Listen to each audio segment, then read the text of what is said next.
Welcome to Liminal Tarot for the week of November 20 through 26th, 2002.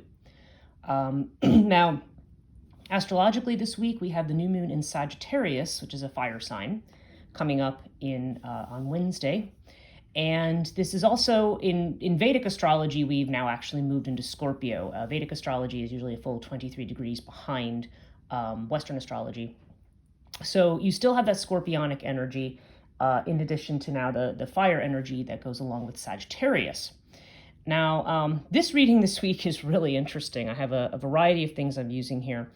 I'm using the Tarot of the Spirit this week. That's the deck that I've chosen to use here. I didn't use my cartouche cards. Those of you who know my readings know that I love cartouche and use it regularly.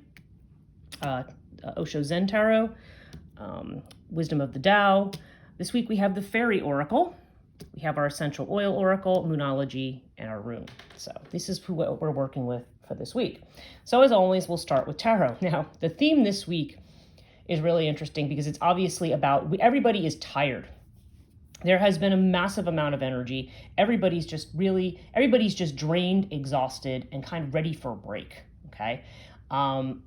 Emotionally, too, a lot of us may feel like we're at a breaking point. We may not be feeling secure in ourselves. We may not be feeling, there's definitely a sense here of of being worried about certain things, whether those worries are real or imaginary, and also of trying to keep our temper when it comes to other people.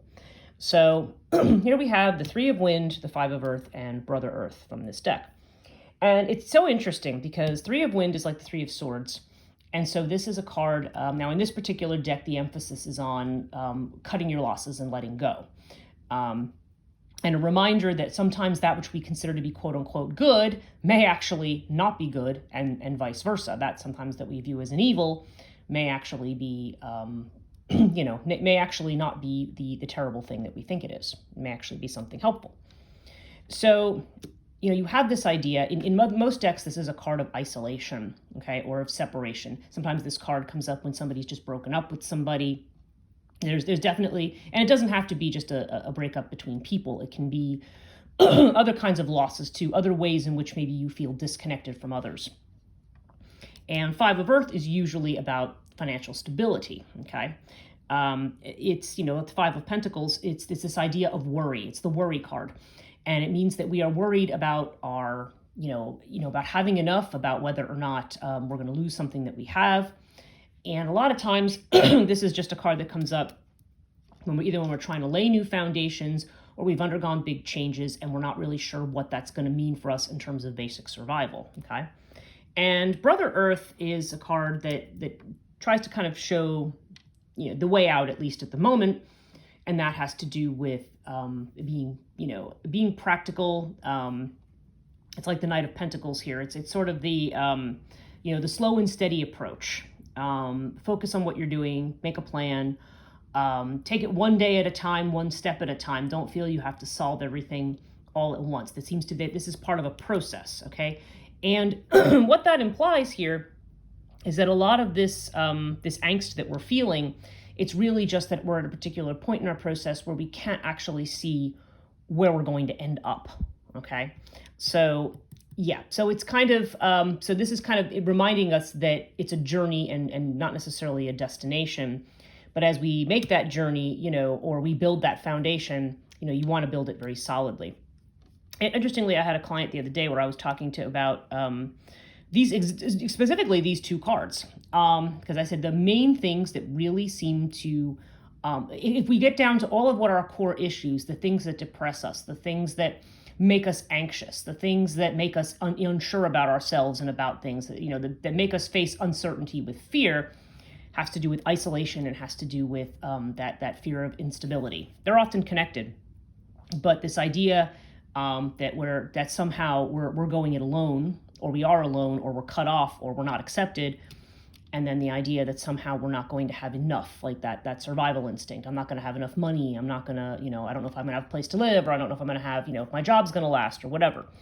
And we can probably put the core of most of what we have angst about around these two issues. And interesting that they're coming up this week at a time when Scorpio still has an influence, and there's this kind of this digging up, but as we move into Sagittarius, there's this idea of having to move forward.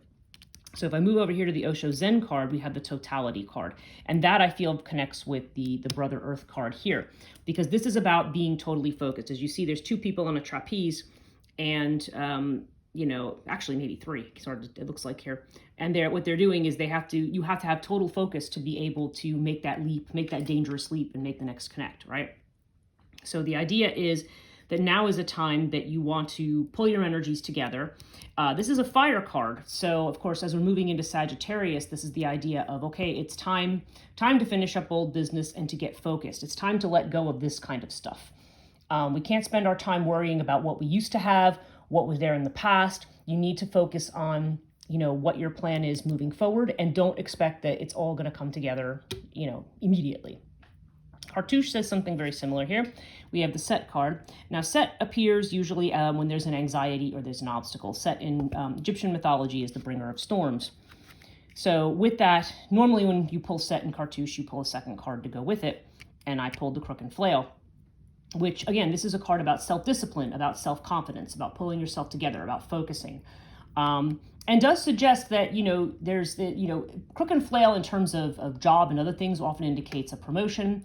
It can indicate bringing justice to a situation, or just being recognized for what you do.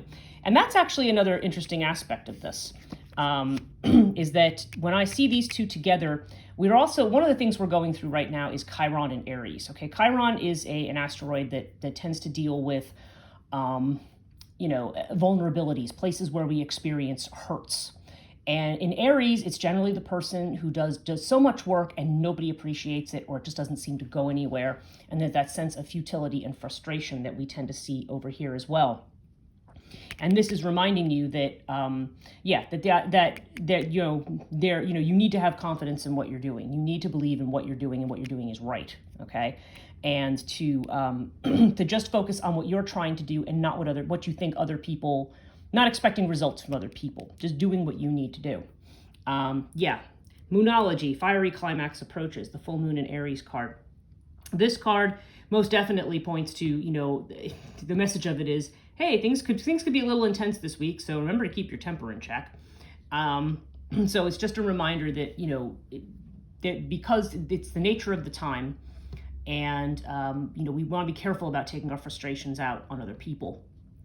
The steadying card in the Essential Oil Oracle, there's that idea of anchor, again, which fits in with this and fits in with this. The trigger statement is, I'm not ready for what comes next. And the true statement is, you take it one step at a time. Again, same idea. Although things are shifting quickly, be present and know this is part of a greater plan, okay? In other words, there's a bigger picture. There's a bigger context. And you don't want to just focus on whatever's happening in the immediate moment and say, oh, this is where it's going to be forever, okay? So you just need to remind yourself, stay where you are, and be aware that if things are not where you want them to be, that they will move ahead. But, it's very easy to be frustrated right now.